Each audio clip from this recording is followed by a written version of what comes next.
A visão materialista é a visão materialista e a visão espírita em torno da vida. Portanto, nós temos a honra de contar com a presença do Dr. Hélio Ribeiro Loureiro, a quem desde já agradecemos. O Dr. Hélio Ribeiro Loureiro é natural de Niterói, no Rio de Janeiro, advogado, casado, pai de Lara e Guilherme. É presidente do Grupo de Apoio ao Menor, Casa de Patuíra, instituição assistencial espírita situada no município de São Gonçalo, no Rio de Janeiro. É vice-presidente da Associação Jurídico Espírita do Estado do Rio e vice-presidente doutrinário da Associação Jurídico Espírita do Brasil. É diretor de Relações Externas do Conselho Espírita do Estado do Rio de Janeiro. Portanto, para nos trazer a visão materialista e a visão espírita em torno da vida, a excelência do Dr. Hélio Ribeiro.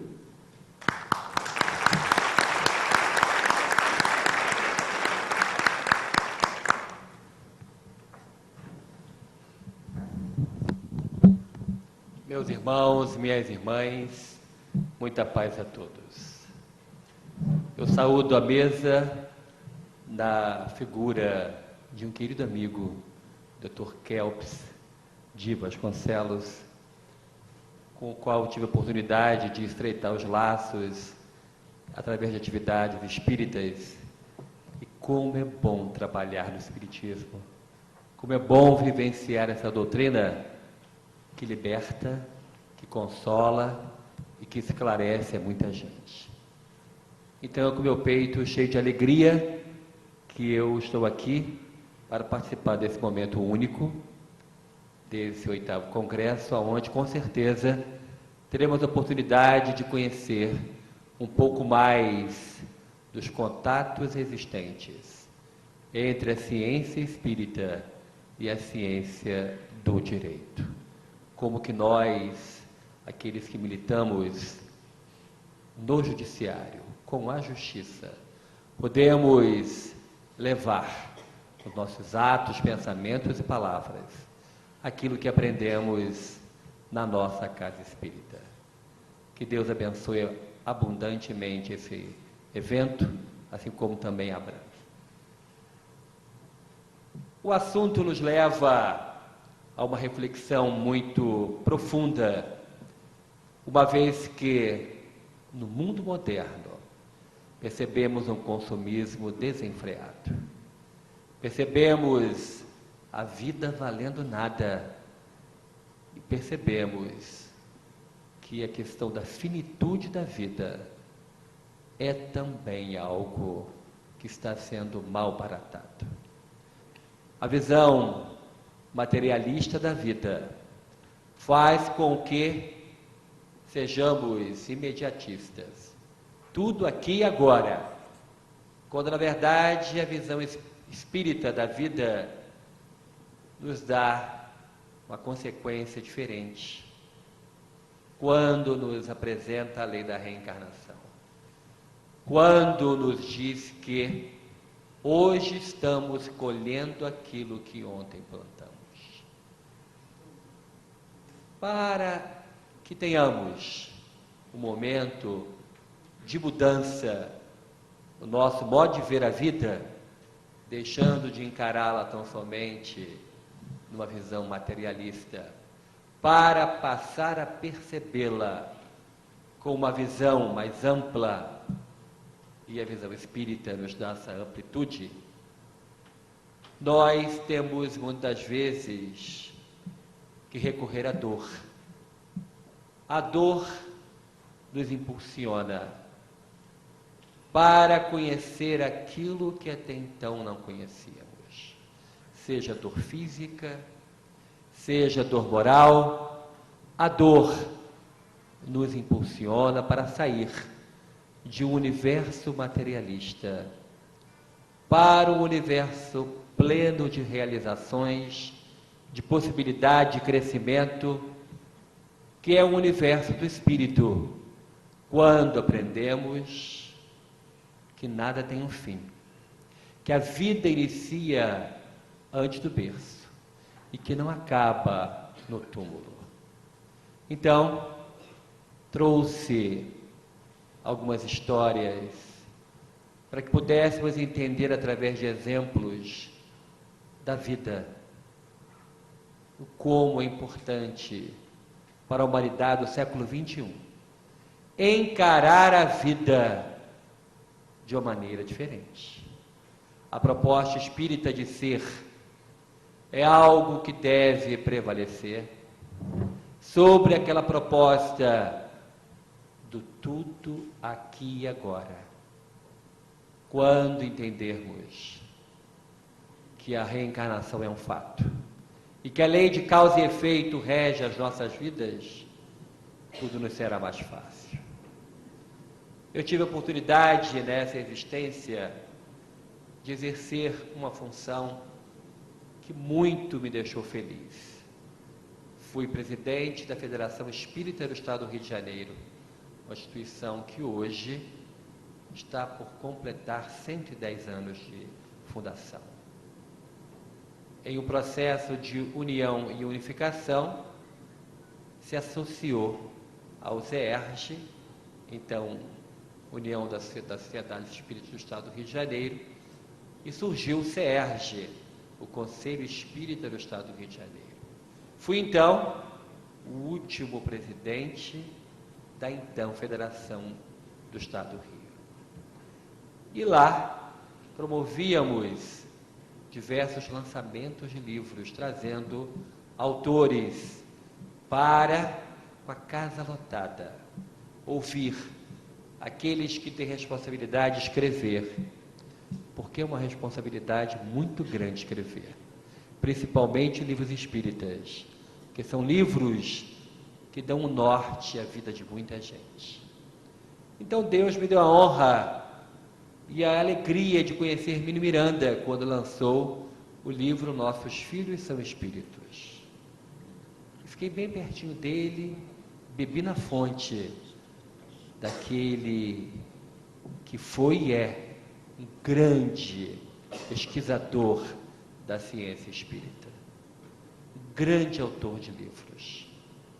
Tive também a oportunidade de conhecer um companheiro que já habita o outro lado da vida, mas que veio à então Federação do Estado do Rio para lançar um livro que, fruto de sua experiência no Hospital Espírita André Luiz de Belo Horizonte, o nosso querido doutor Dante Labate, ele que viveu muitos anos nos Estados Unidos, fundou o grupo espírita lá, ele veio ao Brasil e foi ao Rio de Janeiro, em Niterói, e lançou o livro Materializações Luminosas, Leis Cósmicas em Ação.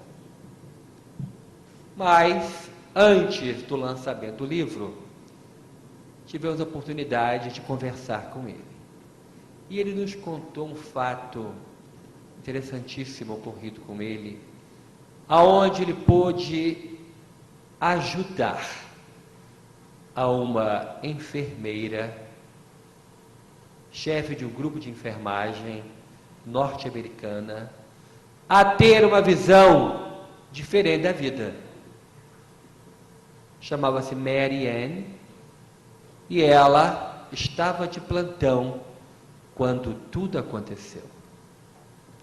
Dante Labate, ele sofreu um AVC em casa, em Belo Horizonte, e seu filho um de seus filhos, fazia um curso numa universidade norte-americana, exatamente de neurologia, meados da década de 70 do século passado. E ele, caído ao chão, lúcido, a mãe chamou o serviço de emergência e foi levado à emergência lá. Foi feito um raio-x e viu que ele tinha um edema, uma bolha de sangue no cérebro, tamanho de uma laranja. Imediatamente, a esposa dele, mãe desse rapaz que estava fazendo um curso de especialização nessa universidade norte-americana, ligou para o filho, comunicou o filho e com a ajuda de alguns companheiros, fretaram um táxi aéreo. E depois de algumas horas, ele estava chegando lá naquela universidade norte-americana. O filho, muito zeloso, foi recepcionar o pai, e o professor dele de cirurgia foi junto. Levaram imediatamente para a UTI do hospital universitário. Foi feito o raio-x e o diagnóstico estava lá comprovado. Um AVC, uma bolha de sangue no seu cérebro do tamanho de uma laranja. A intervenção cirúrgica foi marcada para o dia seguinte, às 6 horas da manhã. Isso era mais ou menos 11h30 da noite, quando o professor, mais o filho dele, mais 4 alunos estavam no box do centro cirúrgico, da UTI, e Mary Ann, chefe da enfermagem, do lado de fora. Aonde ele estava tinha aquela porta de bar norte-americana, né? Que vai e volta. E aí a equipe combinou o horário, o raio-x ficou sobre a mesa, colocou no soro, em algum tipo de remédio, e saíram todos. A porta fez assim, todos saíram. E quando a porta estava fechando, o médico entrou. Com máscara cirúrgica, olhou bem o nosso companheiro Dante, checou o pulso, ele sentiu a mão do médico segurando o seu pulso. Ele sentiu a mão do médico colocando a mão no peito dele. E o médico ficou, olhou o soro, pegou o exame de raio-x, olhou, foi no soro e aumentou para que fluísse mais. Imediatamente, Dante teve uma taquicardia e falou para o médico, em inglês mais ou menos, né? Eu não estou bem, estou tendo uma taquicardia. E o médico fez assim com ele para a mão. Aguarde. E ficou ali com ele. E o soro acabando, trocou o soro, outro, e a taquicardia aumentando. E quando faltavam 5 minutos para aquela equipe chegar, ele, o médico que estava junto, que passou ali a noite com ele, olhou novamente e falou assim, está melhor. E a porta abriu para o médico sair, e uma equipe entrou. Entrou o médico, o professor, o filho dele e mais aqueles 4 alunos. O médico, o professor, chamou o técnico de raio-x para fazer o raio-x, para ver o que tinha havido, como estava. E aí, olhou o raio-x, jogou na lixeira e falou assim, outro exame. O seu Dante já estava acordado, achou aquele estranho, o filho dele também, foi feito outro exame, outro raio-x. Olhou, jogou fora. Chama o professor de radiologia. Ligaram para o homem, acordaram o homem foi para lá, fez outro raio-x, mostrou para ele. Já era o 3º exame. Ele pegou o exame da noite anterior, pegou o exame que foi feito naquela hora, colocou os 2 e mostrou. Aonde está o edema? Aonde? Todo mundo olhou. E aí, o seu Dante falou para o filho em português, Ué, passou a noite comigo aqui um médico. E deve ter sido a atuação dele. Porque ele ficou aqui comigo a noite inteira. Aí o professor-chefe chamou a enfermeira de plantão, Mary Ann. Quem que entrou aqui? Ninguém. Você dormiu, Mary Ann? Não. Eu estava acordada no plantão. Ele está dizendo que entrou um médico aqui, que nós saímos e entrou um médico. Ela olhou para ele e falou assim, mas quem entrou aqui? Ué, entrou um médico, com máscara cirúrgica, e fez um procedimento, mas cirurgiado eu não fui. E ela ficou pensando, mas como se eu fiquei acordada, não vi passar ninguém? Eu teria que ver, teria que autorizar o acesso. Não entrou ninguém. Aí seu Dante falou, entrou. Bom, entrou, não entrou, o médico, o professor, não quis nem saber, super prático, né? Olhou e falou assim, olha, põe seu pai, leve embora para o Brasil, está tudo resolvido, não sei como, mas está tudo resolvido. Leve embora. E Mary Ann falou assim, mas quem ficou mal na história fui eu. Como que alguém passou aqui? O senhor viu? Eu vi, eu olhei para ele, ele falava comigo. Falava pouco, mas ele falava. E aí, o tempo passou. Um mês depois, Dante Labate em casa, o telefone toca. Do outro lado da linha, uma pessoa falando em inglês. E aí Dante falou assim, pois não, o meu nome é Mary Ann. Sim, mas não sei quem é. Eu sou a enfermeira que estava de plantão quando o senhor ficou aqui no hospital universitário. Ah, sim, eu lembro da senhora.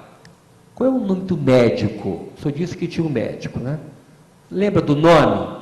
Porque o senhor já foi embora há um mês, esse fato aconteceu um mês. Eu estou há um mês sem dormir. Por quê? Eu não consigo entender isso. O senhor ficou curado de algo gravíssimo. E não vi ninguém, não passou ninguém. Aí ele, eu lembro. Estava escrito, bordado, Dr. Bosch. Aí houve-se um silêncio do outro lado. Aí ele, alô? Alô? E ela, repete o nome. Dr. Bosch. O senhor sabe quem é, Dr. Bosch? Como que ele é? Estava de máscara cirúrgica, não dava para ver, mas mais ou menos de minha altura, um pouco fortinho. Não posso falar mais, só sei que eu vi esse nome. E ela diz assim, Dr. Bosch é o fundador desse hospital universitário. Ele morreu há 40 anos atrás. Como que ele poderia vir, não sei de onde, e operar o senhor? Aí Dante olha para mim e fala assim, ligação internacional, vou fazer um atendimento fraterno. Vou doutrinar ela. Ele falou assim, minha filha, a morte não existe. Eu fui socorrido pela bondade de Deus, que colocou esse homem, que já estava desencarnado. E o que é desencarnado? Morto, segundo o seu entendimento, para vir até mim e me socorrer. Aí ela diz assim, mas os mortos então não morrem? Não. Ninguém nunca me disse isso. Mas eu estou dizendo para você, os mortos não morrem, só os corpos morrem. Eles continuam vivos. Daí em diante, Mary Ann mudou a sua vida. Começou a dar valor a tudo aquilo que era pequenino, que ela não dava valor. Começou a ser mais compreensiva, caridosa, e recebeu de presente do nosso companheiro Dante Labate livros espíritas em inglês. Teve que acontecer um fato na vida dela para que ela pudesse mudar radicalmente a sua visão de vida. Mas tem uma pessoa que eu gosto muito, que representa exatamente uma transformação pela dor, de quando o assunto é a visão da vida. Um grande amigo que eu tenho, quando eu encontrá-lo no mundo espiritual, eu não sei nem como é que eu vou me comportar. Chama-se Humberto de Campos. Sou um admirador da obra dele. O livro Boa Nova, então, é algo de se ler e reler para todo sempre. É um trabalho grandioso, que o repórter do além, como ele mesmo se intitula, tem no mundo espiritual, e através de Chico Xavier, trouxe diversos livros. Humberto de Campos foi um autodidata. Ele, com pouco mais de 40 anos, foi eleito para a Academia Brasileira de Letras, no Rio de Janeiro, década de 30 do século passado. Não tínhamos televisão, o rádio estava iniciando o trabalho, e o povo consumia livros. Aliás, fiquei muito feliz em ver um posto de venda de livros da nossa Federação Espírita Catarinense no evento. É de uma importância capital, porque um tesouro está ali. A leitura espírita é um tesouro que o ladrão não rouba e que não vai enferrujar nunca. Mas o Humberto de Campos, ele tinha um humor refinado. Ele sabia fazer uma crítica que até o criticado achava interessante. Era impressionante o modo como ele escrevia. Era o queridinho do povo. Todos os livros dele eram consumidos avidamente. E um dia, um jovenzinho mineiro foi lançado na mídia nacional através de um livro que causou um rebuliço. A Federação Espírita Brasileira trouxe a lume Parnaso de Além-Túmulo, aonde poetas portugueses e brasileiros desencarnados, através da psicografia de Francisco Cândido Xavier, voltavam à cena e escreveu um livro maravilhoso. E esse livro causou um frisson no meio acadêmico brasileiro. E naquela época, o Rio de Janeiro era a capital do país e a capital cultural do Brasil também. E ali, o livro foi super comentado. Um repórter do jornal O Globo leva um exemplar para Humberto de Campos, na Academia Brasileira de Letras, e fala assim: Humberto, eis aqui o Parnaso de Além-Túmulo. Poetas portugueses e brasileiros mortos escrevem através de um jovenzinho iletrado, lá de Pedro Leopoldo, Minas Gerais. Você podia fazer uma análise para a gente desse livro? O que você vai achar disso? E ele, muito animado com aquela tarefa, porque ele não tinha religião nenhuma, era cortejado pela Igreja Católica, mas nunca admitiu-se católico. Não tinha religião, respeitava a todos, mas nunca admitiu que era partidário desse ou daquele credo.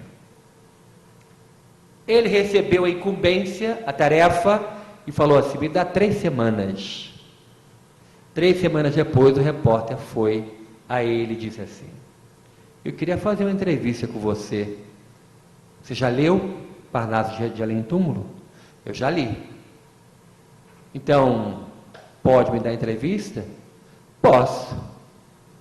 Então vamos lá, o que você achou do livro?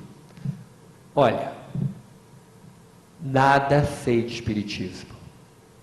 Então, sobre o fenômeno mediúnico chamado psicografia, pouco sei também. Não conheço este médium Francisco Cândido Xavier.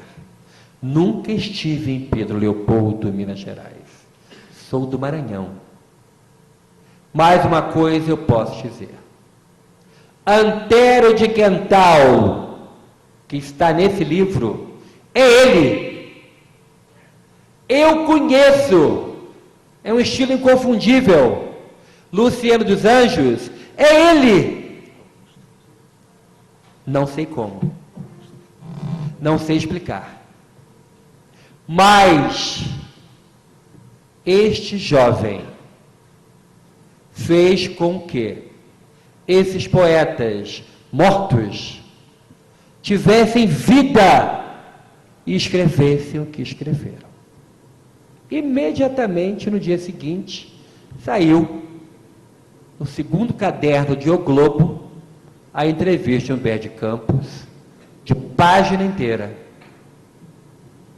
Conclusão, a Federação Espírita Brasileira teve que lançar às pressas uma edição emergencial, porque o livro foi consumido literalmente. Acabou. O povo que era fã de Humberto de Campos começou a comprar o livro. E aí, aquela pergunta ficou. Se nem Humberto de Campos sabe como que isso aconteceu, mas ele aprovou, se ele aprovou, é bom.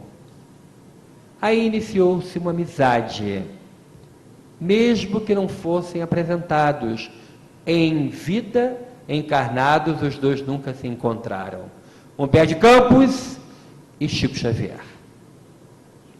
Humberto de Campos veio a passar pela prova da dor. Poucos de nós sabemos passar pela prova da dor. Poucos de nós a encaramos com coragem, sem lamentar, sem reclamar. Humberto não reclamou. Foi acometido de elefantíase, uma doença deformante, sem cura. Quando ficou sabendo, mudou-se o Rio de Janeiro para Niterói, a cidade onde eu nasci. Iniciozinho da década de 40 do século passado. Naquela época, a praia de Icaraí era limpíssima. E ele gostava de caminhar à beira-mar, respirando fundo. Nunca blasfemou, nunca reclamou. Alguma coisa despertou nele. Ele que não tinha nenhum credo religioso, algo despertou. Foi pela dor, porque ele mudou radicalmente o seu modo de escrever. Ele que escrevia, como eu já disse, através de um humor fino, críticas mordazes, ele mudou e começou a escrever assim: carta a uma mãe que perdeu um filho, e consolava aquela mãe. A você que chora de dor sem remédio. E aí os seus leitores, que ele tinha uma coluna diária em um jornal em São Paulo, uma coluna diária em um jornal do Rio de Janeiro. Com isso, ele sobrevivia. E os seus leitores começaram a ver que ele mudou o estilo e caiu mais uma vez no gosto popular. Os seus leitores começavam a mandar cartas para ele, relatando seus dramas íntimos, as suas dores. Ele, então, tocado pela irmã dor, começou a entender que algo haveria de diferente naquela prova que ele visitava. despertou para a espiritualidade, mesmo sem nunca encarnado ter tido nenhum contato público ou de público dizer-se espírita, absolutamente. Mas ele, com as cartas que começou a receber dos seus leitores, 20, 30, 40 cartas por dia, relatando as dores, o país inteiro escrevia para ele. Ele escolhia algumas e preparava uma resposta e publicava no jornal, no Rio e em São Paulo. Essas cartas eram replicadas em diversos outros jornais de outras capitais do Brasil. Todo mundo sabia que ele tinha elefantíase. Todo mundo sabia que ele ia morrer. Mas ele deu um grande exemplo. Ao invés de reclamar, ele começou a consolar. Mas a prova dele era maior. Não parou aí. Ele ficou cego. Com elefantíase e cego. E aí a secretária lia as cartas para ele e ele ditava as respostas, ditava o artigo. Só que a prova foi maior ainda. Ficou surdo. Com elefantíase, cego e surdo. E aí veio a desencarnar. Poucos meses após o seu desencarne, ou melhor, 1 ano e poucos meses, Chico Xavier teve um sonho. Sonhou que estava volitando, subindo, e parou num campo verdejante, que tinha uma árvore frondosa ao fundo, e tinha um homem sentado do lado da árvore, encostado no tronco. E ele caminha até a árvore, onde aquele homem estava sentado, e o homem fala assim: você é Chico Xavier? Eu sou. E o senhor? Aí ele estende a mão. Eu sou Humberto de Campos. Ah, Chico, mesmo no sonho, ficou animadíssimo.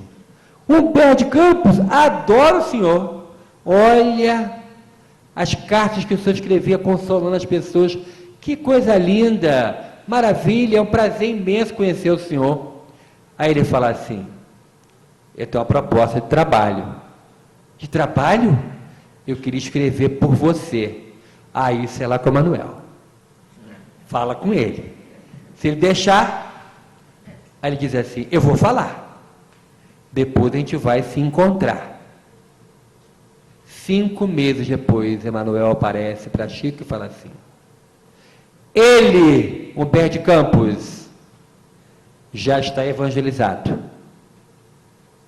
Humberto de Campos já conhece as noções do Espiritismo mínimas e básicas para escrever. Prepare-se, porque ele vai começar a escrever. E aí? No primeiro livro que ele editou, que não foi publicado pela FEB, foi por outra editora, Palavras do Infinito, ele diz que quando a morte lhe adveio, lhe encontrou no silêncio da surdez e na escuridão da cegueira. E quando ele se descobriu vivo e ao mesmo tempo morto, foi quando ele acordou de um sono muito profundo, com alguém que lhe apertava a mão e lhe chamava: Humberto, Humberto. E ele abre os olhos e ouve aquela voz e reconhece. Era o tio Alberto, que já estava morto há muito tempo. E ele, reconhecendo a voz, fala: tio Alberto, mas o senhor não está... E o tio Alberto fala assim: não, Humberto, nem eu nem você estamos mortos. Os nossos corpos morreram, mas nós estamos vivos, Humberto. E aí Humberto começa a ouvir, a enxergar, e viu que no fundo do quarto onde ele estava deitado em uma cama, estava flutuando no ar uma braçada de rosas, rosas cor de chá, presas com uma fita dourada grossa, e aquela braçada de rosas vinha em direção dele lentamente. E ele perguntou: tio Alberto, o que é isso? E o tio: aguarde, meu filho. Segurando a mão de Humberto, passando energia para ele, Humberto viu quando aquela braçada de rosas chega à altura de seus pés. A fita se rompe, cai nos pés de Humberto. As rosas saem uma a uma em câmera lenta na direção de Humberto. Ao tocar-lhe a testa, explodem em luz, e ele escuta uma voz que fala: Senhor Jesus, abençoai Humberto de Campos onde quer que ele se encontre. Ele me ajudou tanto. Outra rosa, outra explosão de luz, outra oração. Humberto fica emocionado, começa a chorar e pergunta: tio Alberto, o que é isso? A cada rosa que explodia nele, aquela luz lhe dava uma energia, lhe dava vigor, lhe dava saúde. Ao final da última, ele e o tio Alberto chorando. E ele fala: tio Alberto, eu lhe imploro, me explique o que é isso. E lá no texto desse livro, Palavras do Infinito, você vai ler que o tio Alberto fala assim: Humberto, essas rosas simbolizam a gratidão do povo que você consolou. Mesmo tendo uma prova tão difícil, com elefantíase, cego e surdo, antes da prova se findar, você ajudou tanta gente. Você consolou a tanta gente. Isso é energia, gratidão do povo. Eis o momento, meus irmãos, de um encontro de uma pessoa que, através da dor, sai de uma visão materialista da vida e encontra uma visão espírita. Mais à frente, nós vamos encontrar este mesmo Humberto de Campos, com um trabalho magnífico através da mediunidade de Chico Xavier. Lázaro Redivivo, Boa Nova, Contos dessa e doutra vida, e outros livros, todos recomendáveis, aonde Humberto de Campos traz, com seu modo peculiar de ser, as maravilhas de uma pessoa que encontrou a luz e teve a sua vida renovada de uma visão acanhada e materialista para uma visão ampla com o conhecimento da doutrina espírita. Mas eu trabalho como advogado já há 30 anos, com uma especialidade em família. Na minha cidade, Niterói, com 680 mil habitantes, temos, como em todo lugar do Brasil, a parte mais difícil do direito é lidar com a dor humana, é lidar com as misérias humanas. E todo mundo sai perdendo quando há uma separação. As crianças perdem. Aqueles que se separaram muitas vezes ficam numa situação que precisam de um apoio psicológico. Mas, ao mesmo tempo, a doutrina espírita diz que o divórcio é possível, desde que não haja condições mínimas de respeitabilidade. Não existe mais respeito, não existe condições de habitabilidade em comum. É possível o divórcio. Uma próxima existência, vamos de novo no reencontro, às vezes como irmãos, às vezes como mãe e filho, mas sempre vamos nos reencontrar. E aí, eu tive a oportunidade também de realizar uma caravana em homenagem a Chico Xavier, que nós já fazemos já há 8 anos. A caravana Francisco Cândido Xavier percorre algumas cidades do sul fluminense. E convidamos o filho adotivo de Chico Xavier, o filho de Chico Xavier, para falar sobre o pai dele, uma dessas caravanas.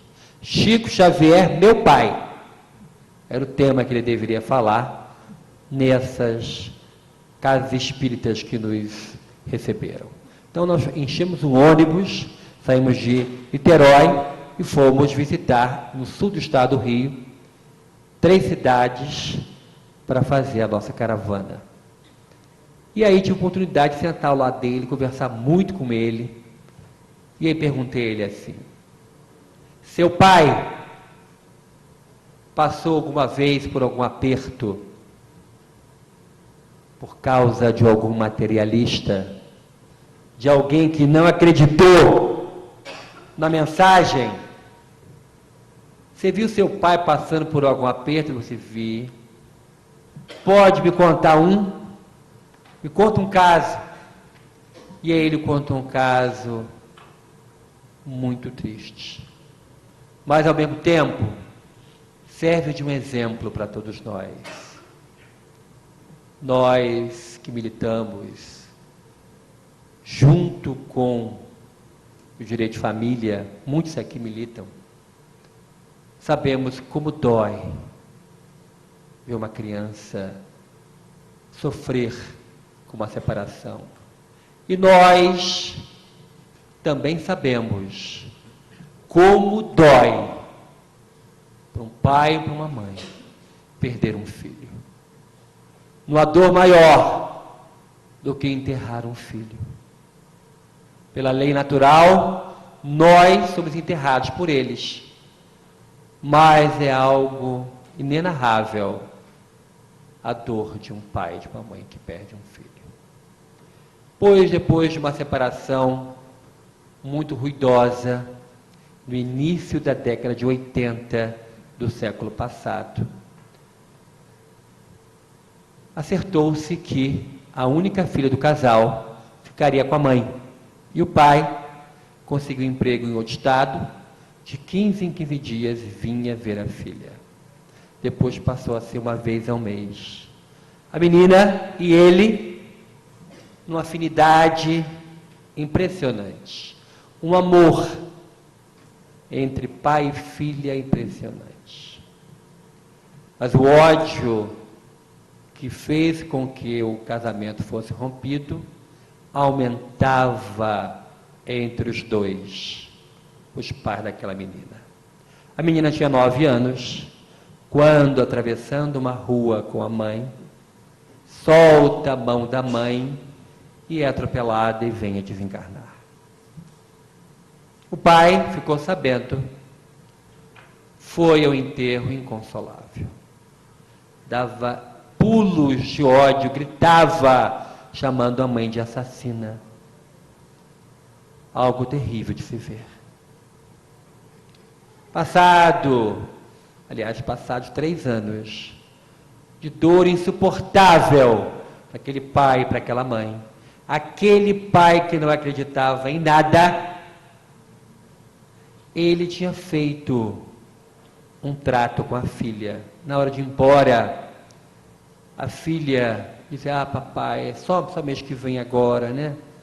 Minha filha, mas quando você estiver com muita saudade de mim, Vamos combinar o seguinte: você fecha os olhos, pensa em mim e pede aquele lá de cima, não falava nem o nome de Deus, pede aquele lá de cima para que ele te ajude. E quando você abrir os olhos, eu vou estar na sua frente. Ah, papai, você sente saudade de mim? Muita também, minha filha. Então faz isso também? Vamos então combinar? Quando você tiver saudade de mim, você fecha os olhos, pede aquele lá de cima, e quando você abrir os olhos, voltar na sua frente. Combinaram isso? Só ele e a filha sabiam desse combinado.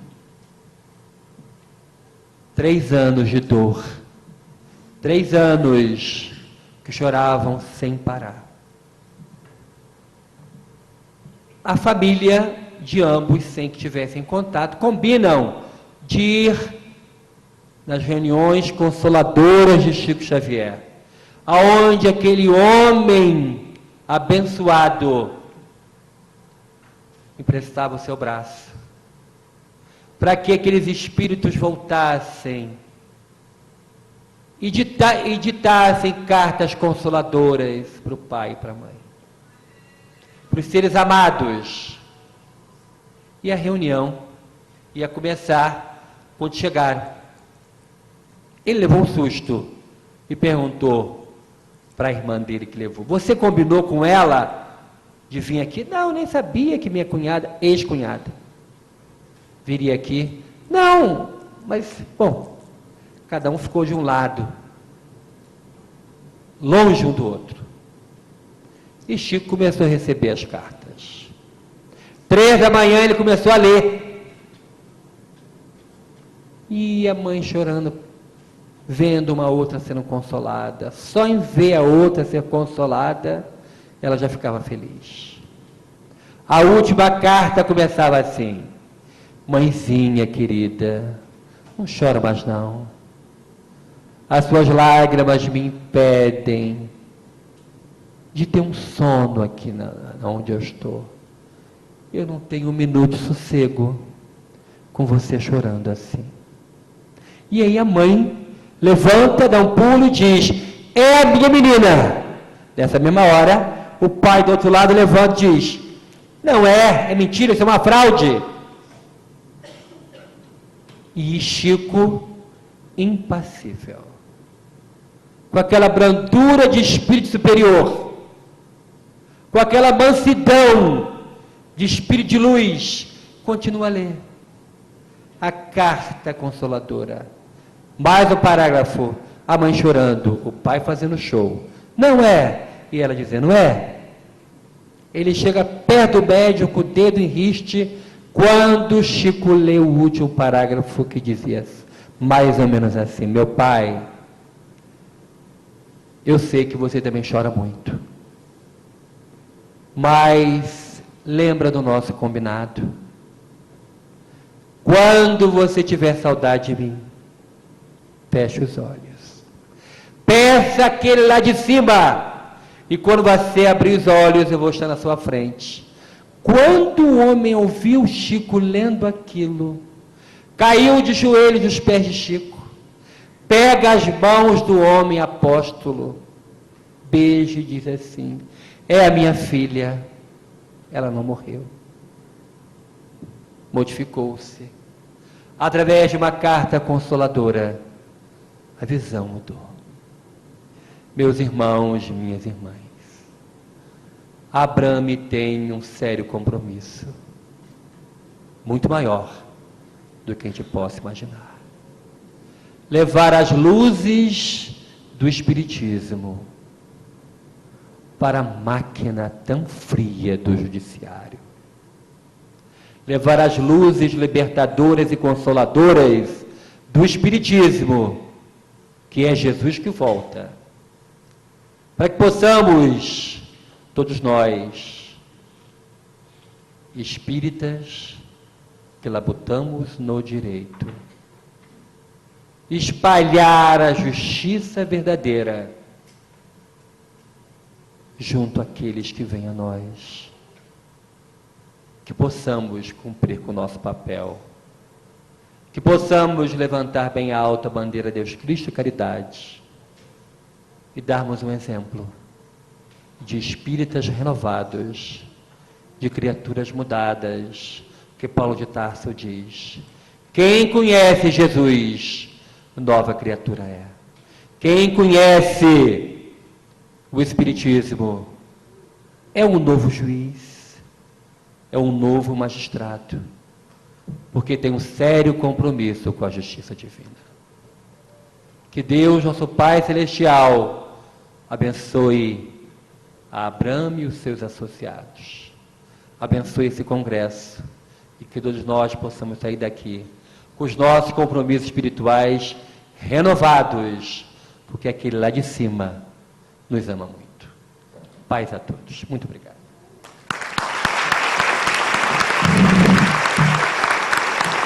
Nosso agradecimento ao Dr. Hélio pela brilhante exposição proferida nesta abertura.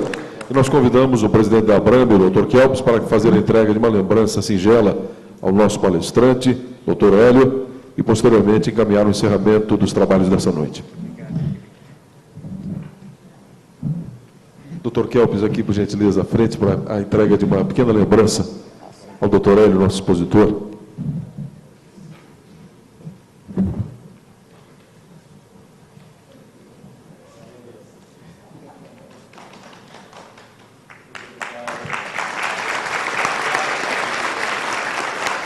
Passamos a palavra ao Dr. Kelps para o encerramento dos trabalhos dessa noite. Meus queridos amigos, meus queridos irmãos, depois de uma palestra tão gratificante, tão agradável, tão consoladora, que o nosso querido amigo Hélio Ribeiro Loureiro nos trouxe, nós vamos convidar a todos para amanhã darmos continuidade a este nosso congresso, esclarecendo que nossas atividades no dia de amanhã iniciarão impreterivelmente às 14 horas. Nós optamos, a diretoria da Abramo optou, quando da organização deste evento, por deixar o período da manhã do sábado livre, para que todos aqueles que venham de outras regiões, de outros estados, possam ter pelo menos um momento para fazer seu passeio, fazer o seu turismo, descansar um pouco mais, para que tenhamos um evento um tanto mais leve, em termos de quantitativos, porém profundo e importante em conteúdo para todos nós. Então, a manhã toda de amanhã será livre para todos passearem, descansarem, irem à praia, fazerem as suas atividades pessoais. Porém, às 14 horas retomamos com a primeira palestra com o nosso querido amigo Pablo Stolze Gagliano, que é juiz de direito no estado da Bahia e que nos trará o tema perdão e conciliação.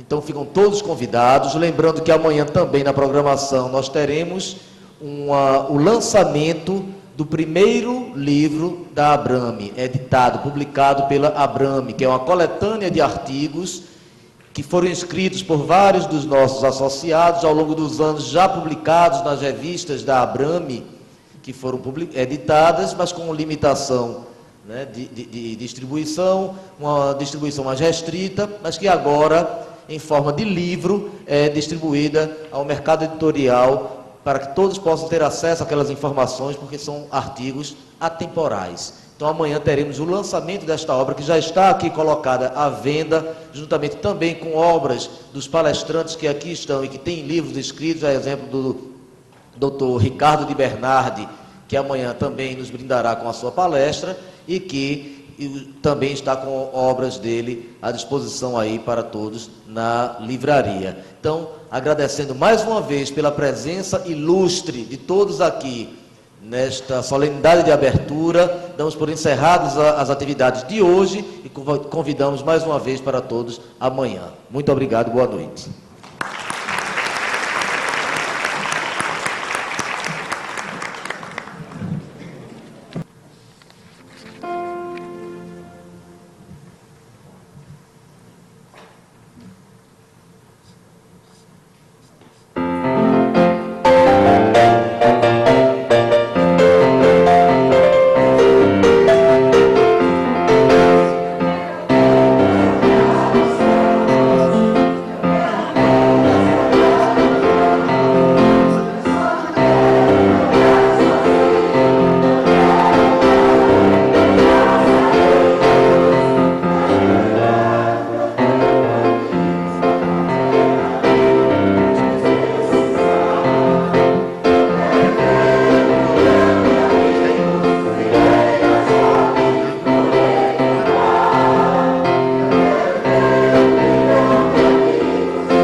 Agradecemos mais uma vez a presença de cada um dos membros do coral da Associação dos Magistrados Catarinenses, parabenizando-os pela brilhante apresentação.